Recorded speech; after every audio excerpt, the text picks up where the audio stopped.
ആ സമ്മേളനം വിജയിക്കട്ടെ, വിജയിക്കാൻ അള്ളാഹു തൗഫീഖ് ചെയ്യട്ടെ.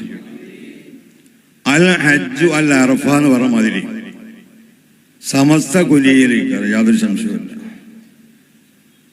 അൽ ഹജ്ജു അൽ അറഫ, അറഫയിൽ നിൽക്കാത്തവന് ഹജ്ജില്ല എന്നുള്ളു.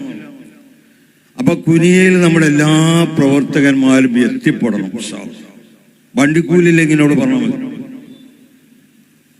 വണ്ടി വിടണം. നമ്മുടെ മഹലിൽ നിന്നൊക്കെ അതിൽ എന്ത് സാമ്പത്തിക കമ്മിയുണ്ടോ അത് നടത്തണം. ഞങ്ങൾക്ക് സംശയം ഉണ്ടാവും.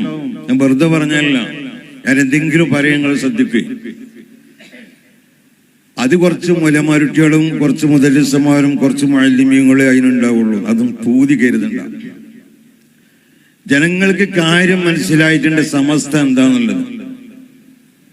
അത് ഇലാഹിയായ സംഘടന, അതിനോട് കളിക്കണ്ട. കളിച്ചവനൊന്നും ജയിച്ചിട്ടില്ല. സമസ്ത കേരള ജമിയത്തുൽ ഉലമ എന്ന് പറഞ്ഞാൽ അത് പണ്ഡിത സംഘടനയാണ്.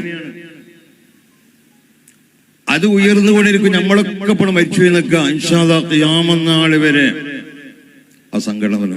മിഞ്ഞാന്ന് നമ്മുടെ സൗഫാൻ ഉദവിന്റെ കയറി താമസിക്കുന്നു. അപ്പൊ 9 മണിക്കാ പറഞ്ഞത്. അപ്പൊ ആ സമയത്ത് എത്താന്ന് കരുതി ഞാൻ 8 മണിക്കെന്നെ ബഹുമാനപ്പെട്ട സയ്യിദുൽ ഉലമ വന്നു. മാഷാ അല്ലാഹ്. ഞാൻ മഹനാക്കാനെ കുട്ടി പെട്ടെന്ന് വണ്ടി എടുത്ത് ഷെയ്ഖുനാനെ കാണാൻ നേരി പോയി. ഷെയ്ഖുന ചായ പിടിച്ചിറങ്ങി എന്നെ കണ്ട് വണ്ടി അവിടെ നിർത്തി. മാഷാ അല്ലാഹ്. എനിക്കെന്തെങ്കിലും വിഷമമായോ എന്ന് കരുതി കാറിന്റെ ഡ്രൈവറോട് നിർത്താൻ പറഞ്ഞു.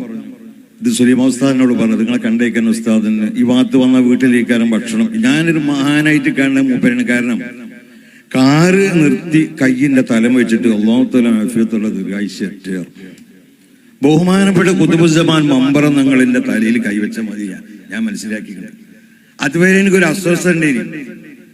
ഞാൻ സുബ്ഹാനല്ലാഹയോട് പറഞ്ഞു, ഞാൻ ചായയൊക്കെ കുടിക്കാം, പക്ഷെ എനിക്ക് ബഹുമാനപ്പെട്ട സയ്യിദുൽ ഷെയ്ഖുനാന്റെ കയ്യിന്റെ മൂർദാവിൽ വെച്ച് പഠിച്ചവനെ ഇന്ന് മുതൽക്ക് എന്റെ എല്ലാ അസുഖം മാറിയിട്ടത്. അതാണ് ബഹുമാനപ്പെട്ട സയ്യിദുൽ അവർ മനസ്സിലാക്കും. നമ്മള് എന്തേലൊക്കെ നമുക്ക് ചെറിയ ചെറിയ ഡിഗ്രികൾ കിട്ടുമ്പോഴേ മഹാന്മാരെ ആക്ഷേപിക്കാനും ഓലെ തുണിയിരിക്കണോലെ കുറ്റം പറയാനും ഓലെ ആക്ഷേപിക്കാനും നമ്മളായിട്ടില്ല. അതിന് ഒരൊറ്റ സമസ്ത എതിർക്കണോര് ആരാലും ശരി, അവർക്ക് അല്ലാഹു നല്ല ബുദ്ധി കൊടുക്കട്ടെ എന്നാ. നമുക്കതിന് റൂട്ട് അറിയാം. സമസ്ത ആര് പരാജയപ്പെടാൻ ഉദ്ദേശിച്ചാലും അതിനെ കൊച്ചാക്കാൻ ആരും നടക്കണ്ട.